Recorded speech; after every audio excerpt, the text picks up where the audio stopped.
Hello, and welcome to Poway Backpackers 2020 virtual meeting. This is a first for us, just as I know this is a first for you.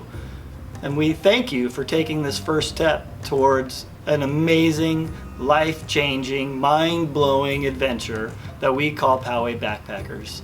It was established in 1972, and since then we have taken over 5,000 kids backpacking through the Sierras. I made my first trip in 1980 as a participant, and it truly changed my life. It was one of the hardest things that I had ever endured in my life, and had you asked me a couple of weeks after the trip was over if I would ever do it again, I would have told you no, because of the difficulty of carrying everything you need to live off of on your back for 4 to 6 hours a day.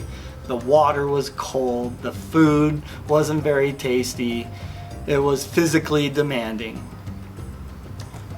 But a month after the trip, the hardships started to fade away and the positive of the trip came to the surface. Seeing the stars without any light to obstruct their view, walking over a mountain pass, working and sharing chores with your group mates, or stepping off the side of a trail and thinking to yourself, I may be the only human being who have ever stepped foot here. That was the power that brought me back the second time, and I've been going ever since. So I thank you for being here.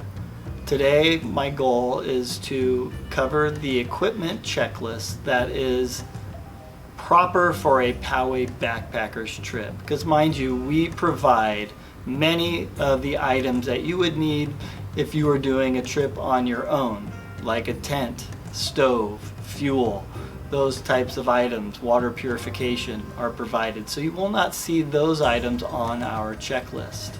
So I'm going to start today with backpacks. So follow along. First item on our list is a backpack, of course. It's our house. This is what you're going to be living out of. There are two types of backpacks. One is an internal frame pack, which you see here. Internal frame packs are much easier to carry because the weight is very close to your back. The downside of a internal frame pack is it has less capacity as an external frame pack that I'll show you in a moment. Because it carries so nice, it also is very close to your body, so you do not get the airflow compared to an external frame backpack. So it's a little warmer to wear. You'll definitely be wringing out your shirt at the end of the day. And the other thing is it's not as easy to live out of because all your items are stowed in one giant duffel bag. So you have to be a little bit more organized when using an internal frame backpack compared to an external frame backpack. You can see compared to an internal frame pack, it's very rigid. You can lean it up against a tree. You have lots of pockets and compartments, so everything is compartmentalized, much easier to live out of. Okay. The rigid frame keeps the weight a little farther away from your back, but the trade-off is you get some airflow between yourself and the backpack, so it tends to be a little cooler to wear as well. You'd be surprised to know that many internal frame backpacks empty are heavier than an empty external frame backpack. So do not let the bulk scare you away. Poway Backpackers rents external frame backpacks half the price of what REI charges for the same amount of time. And the reason we prefer external frame packs for rentals is they're easier to live out of, but they're also very easily adjustable. This has a telescoping frame that we can adjust to your exact torso length. It comes in different sizes for waist belts, and so we can guarantee a great fit for you. If your mom or dad has a backpack from when they were in college and they want you to use theirs, I need to see it first. I want to double check that the fit is proper, because if you have a backpack that is not fit properly, we will never see you again. 25,000 steps a day with 30 pounds on your shoulders will be a miserable experience. So if you plan on borrowing one from a friend or a family member, please bring it by so I can double check the fit. Okay, sleeping bags. Now, once again, if mom or dad has a sleeping bag from college, I would like to see it before the trip to make sure that it's going to be a proper sleeping bag for you and this trip. If it's been stored away in its stuff sack for the last 10 years or even 2 years, most likely the insulation has been compacted to the point where it will not keep you warm. There are different types of sleeping bags out there. This is a mummy style sleeping bag, so it tapers at the feet and has a hood so that it holds in all your body heat, and it's your body heat that maintains your warmth in a sleeping bag. We rent 3 different size sleeping bags so that you're not warming up a sleeping bag that is too large for you. If at 5'10", I take a regular size sleeping bag.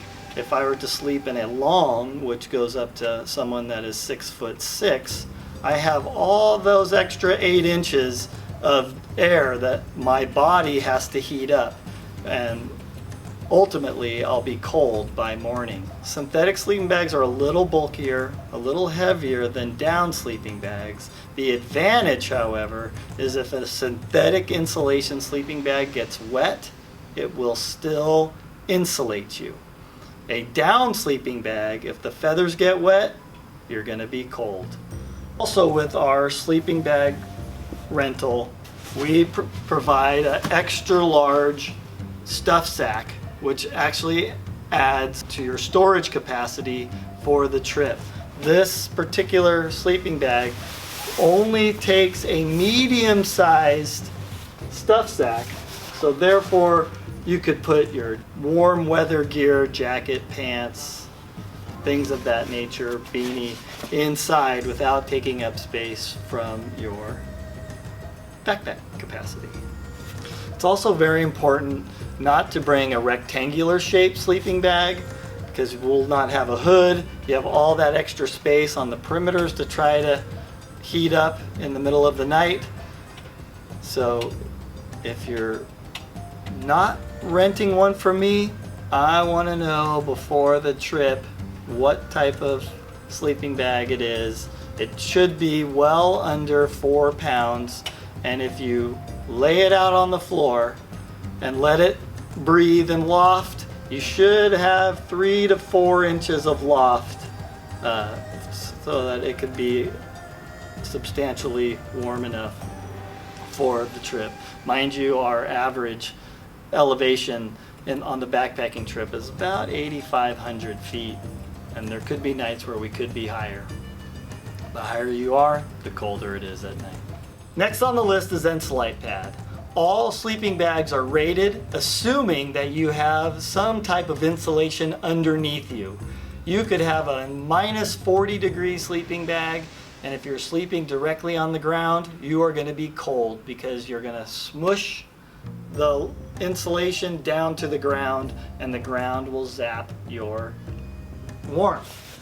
Now, if you rent a sleeping bag from us, we will provide you with an Ensolite pad at no charge. These blue closed cell foam pads do the job keeping you warm. You can use it to slide down a waterfall or down a snowbank, and they're extremely lightweight. If you have your own sleeping bag, you can pick one of these up at Walmart for right around $6 or $7 retail. The next thing on the list is a ground cover. If you're a first-time backpacker and you have a good friend that is coming on the trip with you, I say split the ground cover with a friend. You carry it one day, your friend carries it the next day. Take turns. The standard size that we like to see on a ground cover is about 5 feet by 7 feet. Being about 5 feet wide will allow you to sleep side by side, and 7 feet long will give you plenty of room to store some things on the Insulite pad, like your shoes, so that your feet are never in the dirt. Next item on the list are Sierra cups. Now in the past they were metal Sierra cups, but we no longer need to carry metal. You know, plastic cups are much lighter weight and easy to store. I recommend having 2 in case one breaks, in case you lose one, in case your friend loses one. Ones that stack together always work well. You'll notice I have black lines on mine, so I have indicated a 1/4 cup, a 1/2 cup, 3/4, and a full cup. So when making meals, I have a measuring cup right at my beck and call at all times. The other item on the list is tablespoons. For the backpacking food that we eat and use, you do not need a fork. Sure, you can go and borrow a spoon out of your silverware drawer, but it may not come home. So finding some lightweight, not disposable plastic one-time use ones, because those will be gone before your first meal, probably in just being carried in the backpack. There's these Lexan style spoons that work really well, and now they have some that are even longer handled, so that if your group decides to cook their meals directly in the pouches that the backpacking food comes into, you can easily scoop to the bottom of the bag without getting your hands and fingers in the muck that's at the top. Okay. Water bottles.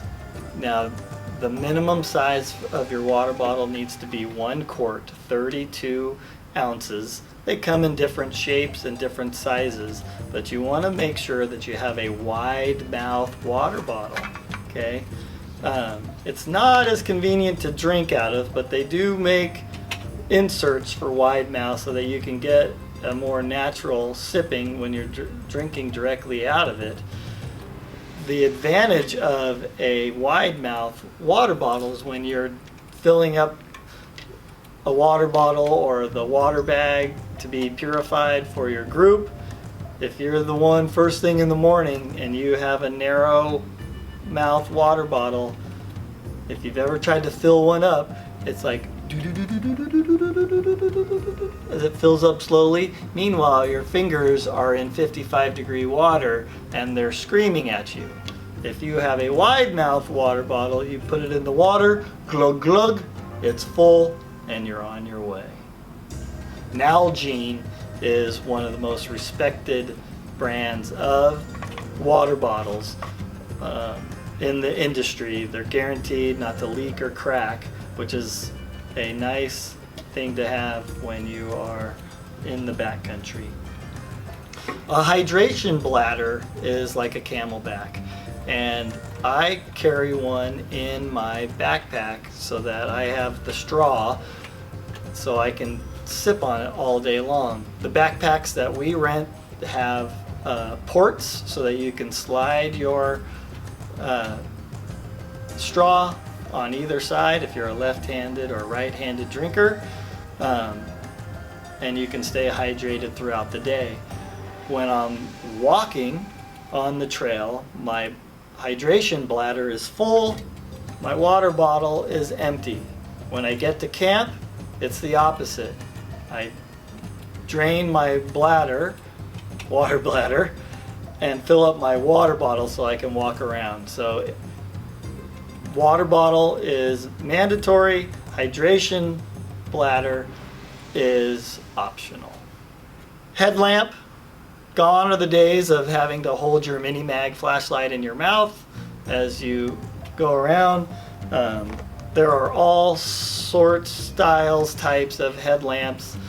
The obvious reason for a headlamp is that you are hands-free if you happen to be cooking at night, or if you have a call on line 1 or line 2 in the middle of the night, your hands are free to take care of your business and go where you want.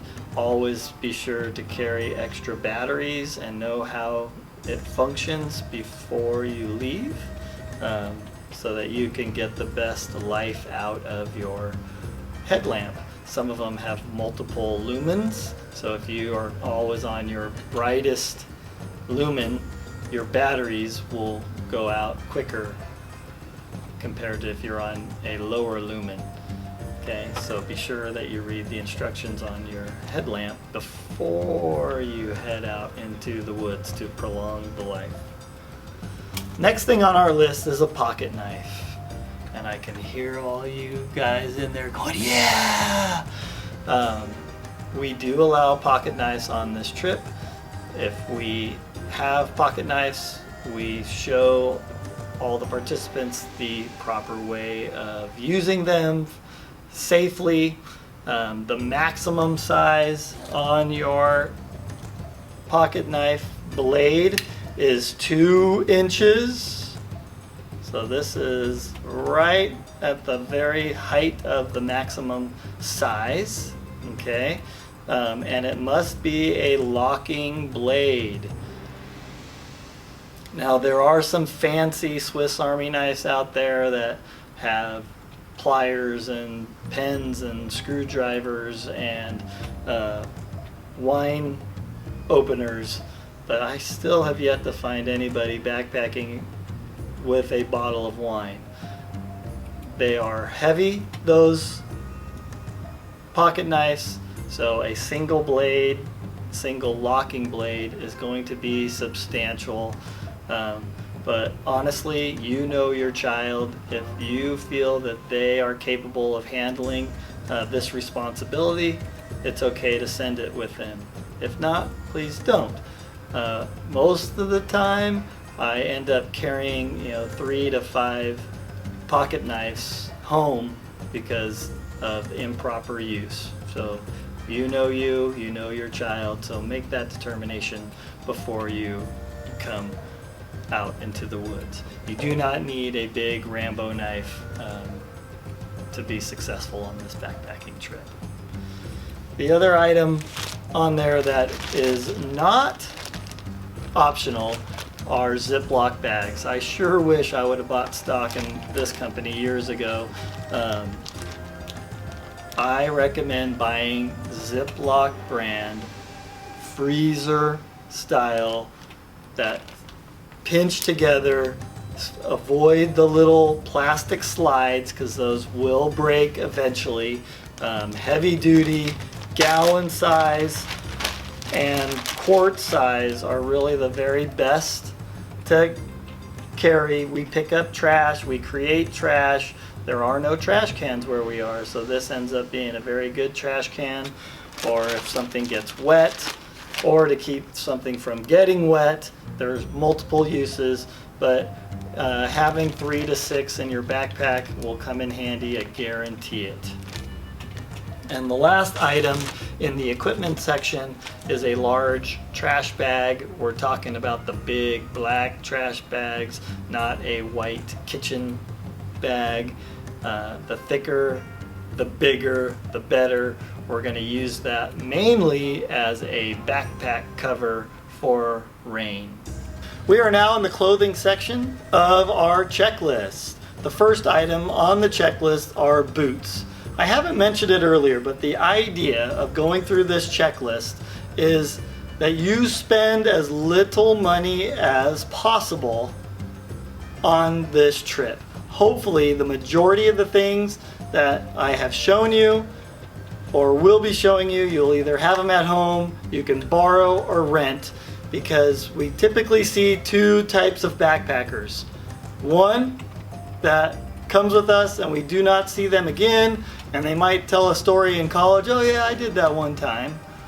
The second part is what we hope for, is after your first trip you fall in love with it so much that you're going to want to go year after year. If the second happens to you, then you can begin to start purchasing your gear. One spot where you can spend some money on this trip are hiking boots. Now, it's no longer necessary to spend hundreds and hundreds of dollars on a pair of hiking boots. The prices are coming down tremendously, and the support is still there. I'm kind of still a little bit old school, so I still prefer a little bit of a heavier duty boot. This one's really a medium duty boot. I prefer having a high top because it protects my ankle ball. I get less dirt and grime inside of my shoe, but the mid top does not offer any more ankle support than a low top shoe. If you have a real flimsy shoe, you could have a boot that goes all the way up to your knee and you'll still turn your ankle. What you want to look for in a hiking boot is that it has torsional rigidity. Very difficult to bend it laterally from side to side.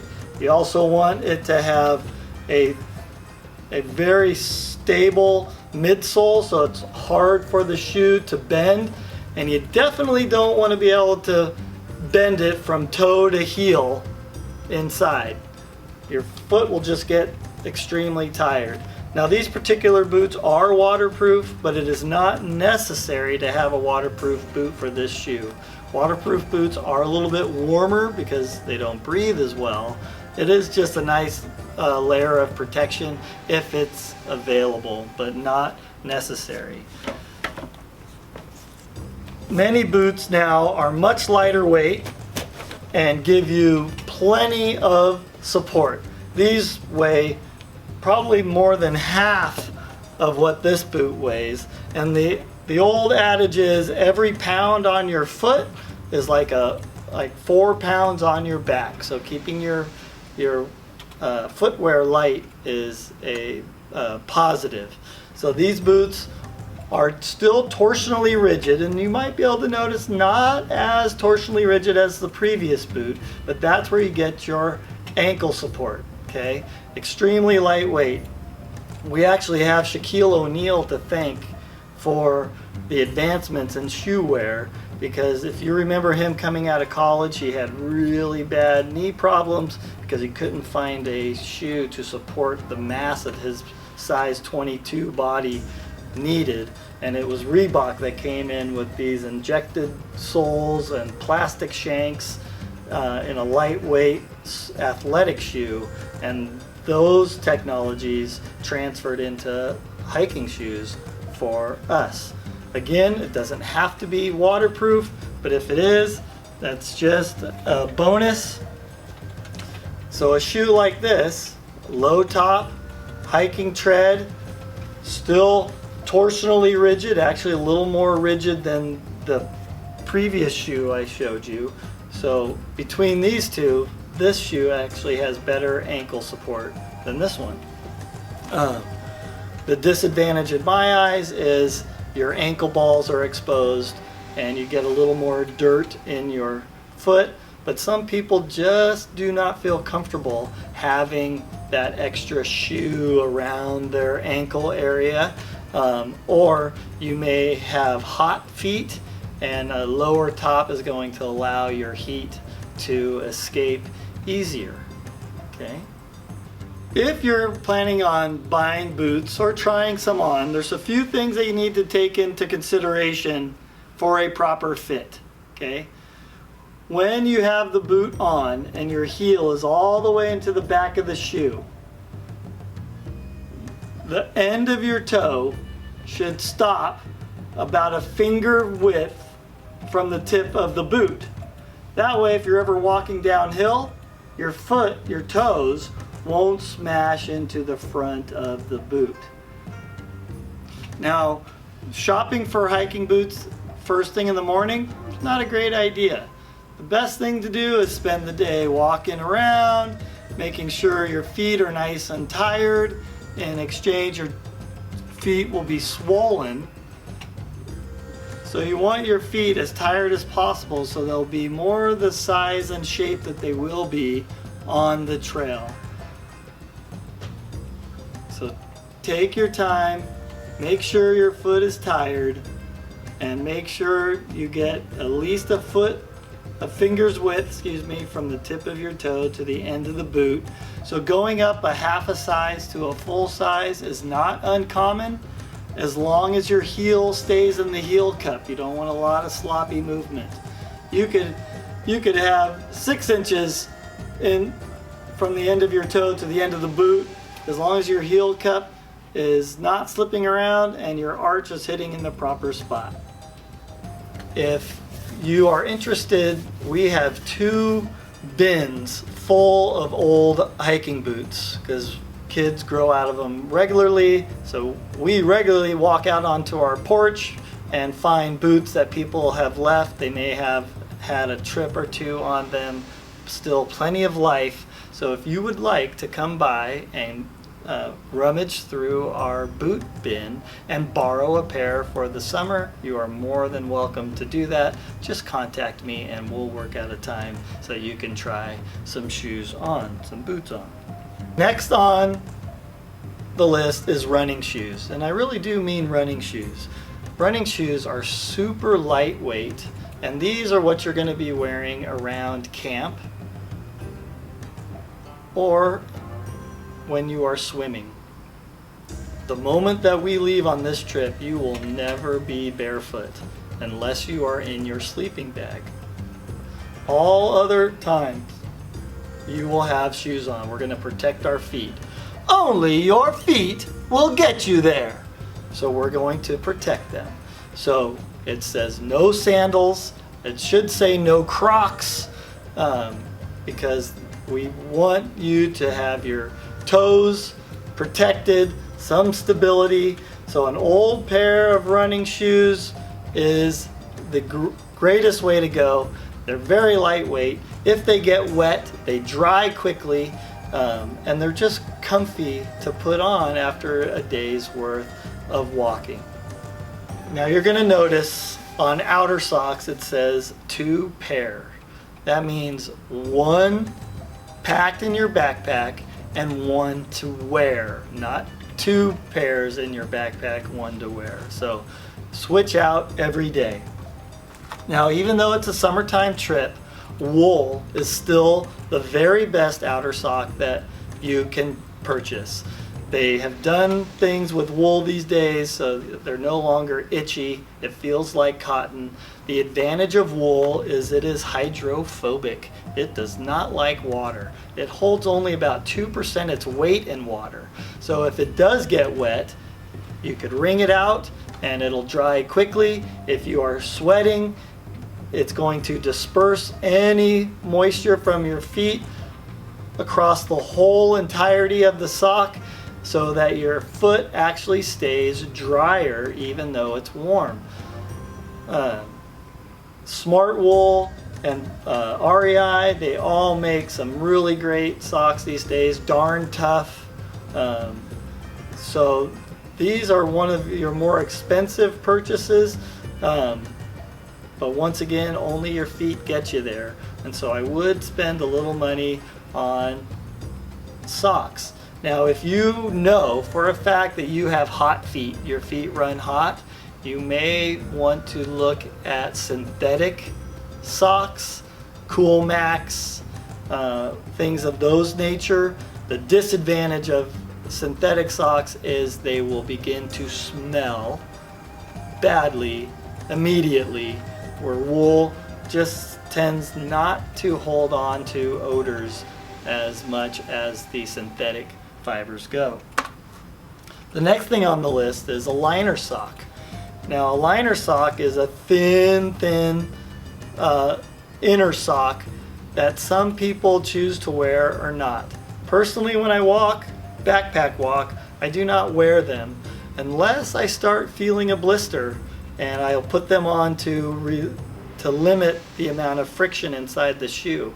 I use these as my camp sock so that I'm not stuck wearing the big thick sock all day long after hiking. So when I get to camp, I take off my boots, I take off my hiking socks, I put on a liner sock, I wash my thick sock, set it out on a rock or on a bush. Generally before it gets dark, it is dry enough to fold back up, put in my backpack, and tomorrow I put on my other pair. And so I just take turns. And you can do the same with liner socks. They do make liner socks out of wool. They do make them out of synthetic polypropylene, things like that. So it's a nice one to have in your backpack. I try to avoid the white liner socks just because of the nature of where we are in the dirt for the entirety of the trip. T-shirts, Captain Obvious. 2 t-shirts, 1 to wear, 1 to pack. I personally avoid bringing cotton t-shirts. I like to hike in a blend, polyester blend, because it wicks the sweat away more than a cotton product will. If you think of your towel at home, if you dry your hair, all that water blots in one spot. If you have a cotton sock, if you have a cotton shirt, it's the same thing. The water just stays right there and doesn't dry as quickly. And I wouldn't bring your favorite shirt, because with sweat and dust and dirt, it's gonna be ruined by the end of the trip. So a couple of t-shirts, 1 to wear, 1 in your backpack. Shorts. Once again, it says 2 shorts, 1 to wear, 1 to walk in. I look for shorts that have very little going on around the waist, so that when I have my waist belt on, I don't have things digging into my hips. I look for shorts that have deeper pockets, so if I have my chapstick or insect repellent or pocket knife in there, it's not going to fall out if I sit on a log. And again, I'm looking for material that is similar to a bathing suit, so that it is durable, tough, strong, and when I'm done swimming or washing, it's going to dry as quickly as possible. Long pants. Now, a really wise pair of long pants to bring are the shorts that have the zip-off legs, because now you're, instead of carrying a pair of pants, you just have the legs to carry, and you can swap them out in the evening time if it gets cold. But again, a pair of sweatpants would work if they have pockets, and as long as they are not cotton sweatpants. We do not bring blue jeans on these trips. If they get wet, they are heavy and take 3 days to dry. So every item of clothing that we recommend is going to be cotton free if you can. Underwear, again, 1 to wear, 1 to pack. I swim every day or wash them every day, dry them out, take turns. So every day I'm putting on a fresh pair, just back and forth. Ladies, you can bring as many as you want, because you can fit a dozen or so in one fistful, but that's up to you. I do bring a thermal shirt, a long sleeve shirt, and a sweatshirt or sweat jacket, a sweatshirt with a hood, sweatshirt with the kangaroo pocket works fantastic. Again, try to avoid cotton. Personally, I bring a little down sweater with a hood because it folds up nice, it's very light, and it acts as my pillow inside a t-shirt as a pillowcase. The disadvantage of any down product is if it gets wet, I will not be dry, so I definitely have to take care of it. There are synthetic jackets out there that are very lightweight as well, if you have them. But again, I don't recommend going and purchasing lightweight gear unless you know you're going to use it, whether you're backpacking or elsewhere. Okay? Rain poncho. Do yourself a favor, go to Walmart, go to Target, buy yourself a $1 rain poncho, bring 2 of them, splurge.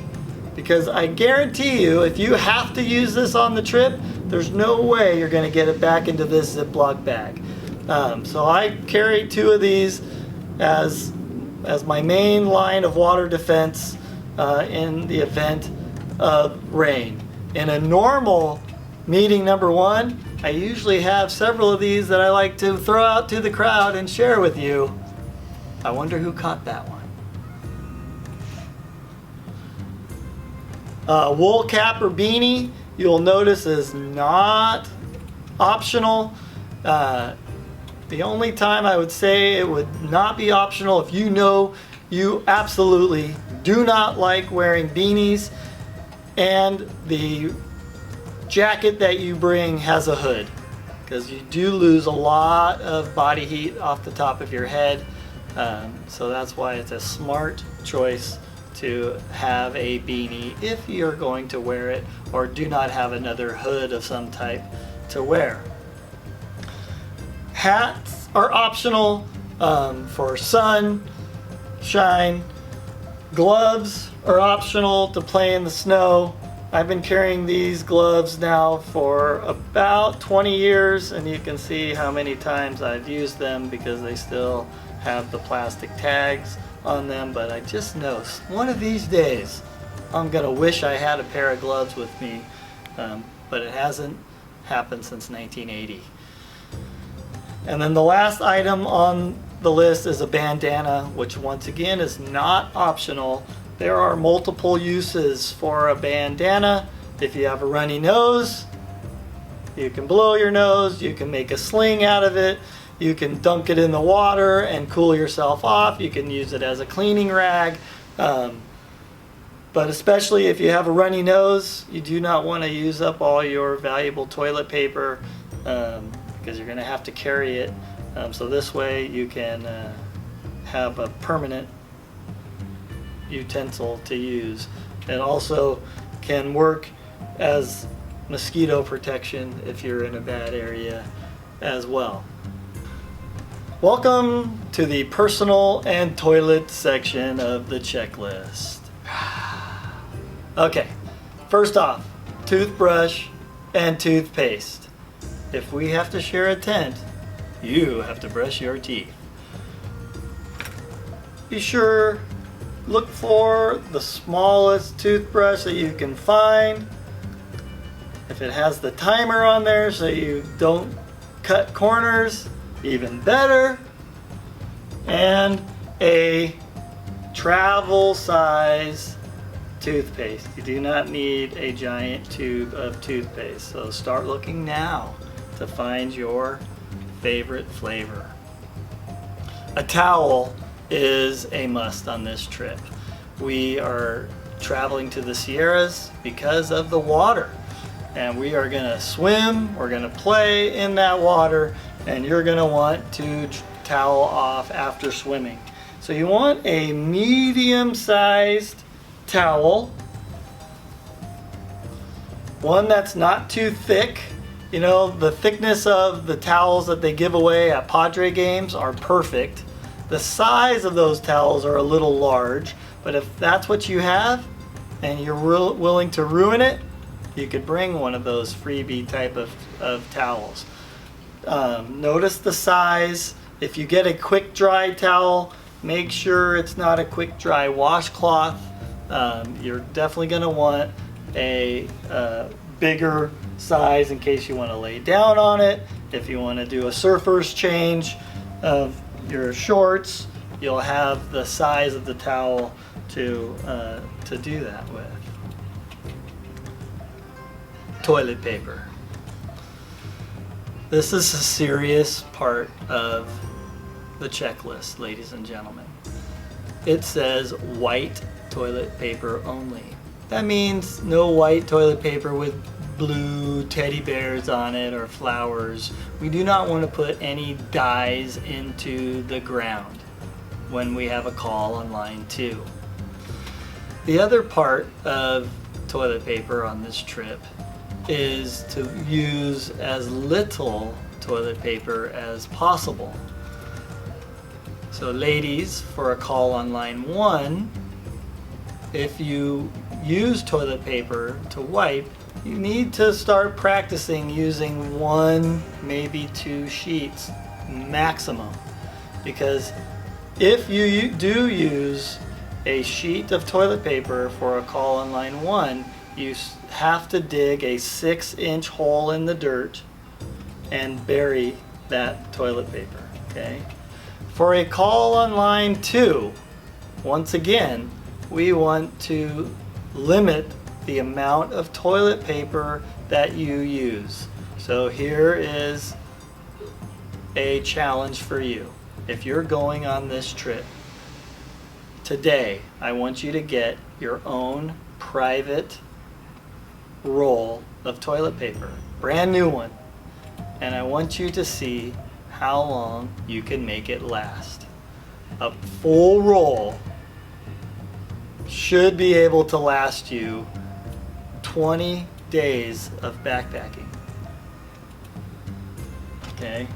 They do make camping toilet paper, or biodegradable toilet paper. You don't have to be fooled by that. All toilet paper is biodegradable. The difference in a camping style, it's going to just be more compact and lower profile. Okay?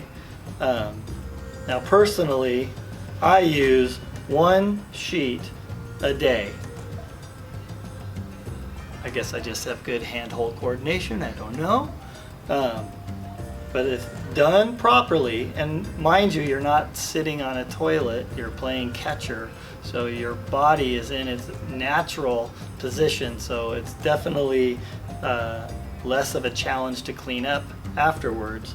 But done properly, you can get a good initial swipe and a second swipe before you do your first fold, another full-size swipe before you start getting into accuracy mode for your final cleanup. Okay, so it's time to get rid of the giggles and start practicing so that we do not stuff the wilderness full of white flags sticking out of the ground, which we'll talk about later as a big no-no. Nothing worse than being in a beautiful location for a call on line 2 and seeing somebody else was already on the phone there. Part of the toilet paper is your trowel. Walmart and Target, place like that, sell plastic trowels that have a 6-inch blade on it, which is the minimum depth of your hole. Those are great to use.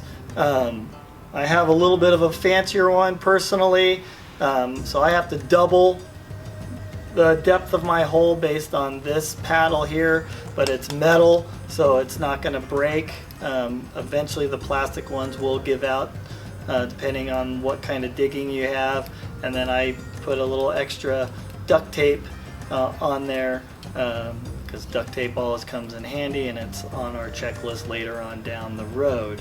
But you do need your own toilet paper in a Ziploc bag to keep it from getting wet and spoiled, and a trowel. If you don't bring your own trowel, then you're kind of asking for permission every time, because you'll have to borrow it from somebody instead of just being able to slip out privately and go take care of your business. Insect repellent, and you'll notice it says a minimum of 90% DEET. N-diethyl toluamide is the active ingredient in insect repellent, and it is nasty stuff. However, it is the only stuff that works. Citronella, Avon Skin So Soft, If you are idle sitting around a campground in mosquito country, those products help. But when you are in the backcountry and you're sweating and moving and working, DEET is the only way to go. I know your mom or dad are gonna try to talk you into the citronella based items. Don't fall for it. For this short time on the trail, 8 days on the trail, use the bad stuff. It works, you will be happy, and the long-term effects I'm sure will be minimal for the amount that you use. Once again, you want to look for a travel size, no aerosol spray cans, because then you got to carry that whole can, and a good percentage of that can is air to accelerate it out. This is a little, just a hand pump, and really when you're in the woods, 1-2 pumps on an arm, and I use the back of my hand to spread it out. 2 pumps, back of the hand, and the excess I can wipe on my cheeks and my neck. So it takes very little. 1 bottle of this will last me a good 20 days in the backcountry, using it every day, once in the morning before I hit the trail, and typically once at evening when they come out for dinner. Sunscreen, travel size. You do not need a big banana boat size. We do provide a tube in our first aid kit. It's always kid friendly, PABA free, waterproof, and we will do a little sunscreen call a couple times a day for those that are in need. But you are welcome to bring your own if you have the weight to carry it. Okay. And then the last thing in the personal and toilet section is deodorant. Travel size, no regular size. You won't need that much, and it is not optional. We're going to be sweating. We're not going to be using soap. We will be swimming, getting the dust off, but we don't need to let other backpackers know we're around without them seeing us. So everybody start looking for your favorite travel size deodorant to bring in your backpack. First aid. You need to bring very little first aid. Every group will have a large first aid kit that we can take care of virtually any illness on the trail. We've got scissors, we've got Afterbite, we've got duct tape, we've got Easy Glide, Band-Aids, but most of all we have a pack of Moleskin. But notice that Moleskin on your list is not optional. Typically, there's 2 to 4 people out of the group that will use everybody's Moleskin for the week, okay? But notice on the Moleskin, it says Moleskin Plus by Dr. Scholl's. Please do not bring any other Moleskin. 1 package of Dr. Scholl's Moleskin Plus will be enough for you and everybody else that might end up needing it, okay? For pain reliever, we have ibuprofen in our first aid kits. If your family chooses to use a different type of pain reliever, you're welcome to bring your own on the side, okay? And then another non-optional is some type of lip protection with sunscreen in it. As soon as you start licking your lips, it's over. So have it handy, be ready to apply it. There's warm, dry air in the Sierras, and we do not want you coming home with your lips looking like a baboon's you know what, okay? You can also bring a few Band-Aids to have in your pack in case you get a little scrape on the trail and you are in between the first aid kit. But other than that, we have your first aid needs taken care of within our group. The rest of the items, I believe, are self-explanatory, and we call them miscellaneous. Sunglasses are not optional. We often have snow in the summer in the Sierras, and walking over snow with the reflection can damage your eyes, and we do not want that.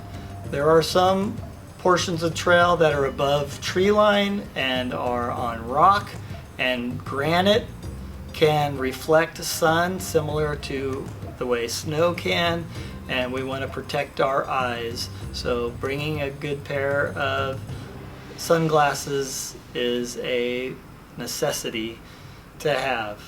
Duct tape, just a small amount, put it around your trowel or your toothbrush, somewhere handy. If we all have a little bit, it'll go a long ways if we need it. A notepad and pen is optional, but I tell you, the first 15 years that I did backpacking trips, I brought a little notebook and pen, and I wrote about how I was feeling. And it's really neat sometimes to go back and just think of what and look at what I was thinking when I was out on the trip. A deck of cards is another. If you have the weight to carry it, it's always fun to play cards. We typically have at least one deck of Uno cards on our backpacking trips, and it can get pretty cutthroat out there sometimes. A needle and thread. If you know how to sew, that can bring you some great bargaining power in the middle of a trip. If somebody rips a shirt, shorts, a backpack, if you can sew, you might not have to wash your Sierra Cup anymore or stuff your own sleeping bag for payment. But I do recommend, if you do have a needle and thread, that you bring a heavy duty one in case you need to go through a backpack strap. You'll have the strength to do so. And then a book or magazine is always, you might find some time to go sit by a stream, find a nice cozy nook and read a book. A magazine, National Enquirer is always fun to read. Woman gives birth in the middle of high-rise trapeze act. Something like that could be fun. Or a TV guide. We could be watching Seinfeld right now at 8:30. But again, that is optional. The other items are also optional. A camera is a great thing to have. We do not bring phones on these trips. They do not work out there, and they are typically, the batteries on phones are very heavy, and they get ruined. So having a disposable camera or a little digital camera is a great thing to have. If it's a digital camera, make sure you have extra batteries. Also make sure you know how it works so that you can maximize the photos while you are out there. The leaders on your trip will also be bringing cameras as well. And we will post all those pictures on our website at a later date. Fishing. There are trout out there in the wilderness. Depending on your age, you would need a fishing license and follow those guidelines. But if you're a fisherman, I think you're going to know what works for you. We prefer that you have a collapsible pole, so you do not have a big pole sticking up, catching on branches, poking into people, or really getting broken in transit. So be mindful of that. For the bus, you're going to bring a day pack. And when we say day pack, we mean a backpack like you bring to school. And you're going to bring a change of clothes and a towel, a gamer book, lunch or snacks, money, MP3 player, which you probably don't know what that means, some way to play music for the bus ride. The change of clothes is for the shower at the end. And at meeting number 3, we will go in more detail of who needs to bring what and where. And we will talk about trail snacks at our next meeting. But I do want you to know that my phone number is below, and it is listed on the website. You can call or text me anytime for questions. I would rather have you call me or text me with 100 questions that you think may be silly, and you show up to meeting number 3 prepared, than to not call and ask and you show up to meeting number 3 not prepared, and you're spending your last day running around like a mad person trying to find all your last minute items that will function for this trip. So once again, I thank you for your time. I thank you for taking this risk of stepping out into the wilderness with us. It's going to be a life-changing experience for everyone involved, and I appreciate your time. For those of you that are going on this trip for the very first time, you now have a task to do. I said earlier that backpacking is one of the hardest things that you can ever do. And there's really no way for us to make a connection for you about how difficult it truly is without doing it. So we've come up with this little plan. Soon, I want you to go run 1.5 miles all in one shot, and I want you to finish in under 14 minutes. As soon as you are finished is the feeling I want you to pay attention to, because when you are walking at elevation with 1/3 of your weight on your backpack, you are going to be feeling the way you feel at the end of that run for 4 to 6 hours a day. Now, some of you at the end may feel, all right, this doesn't feel too bad. This is awesome. I'm ready to take on that challenge.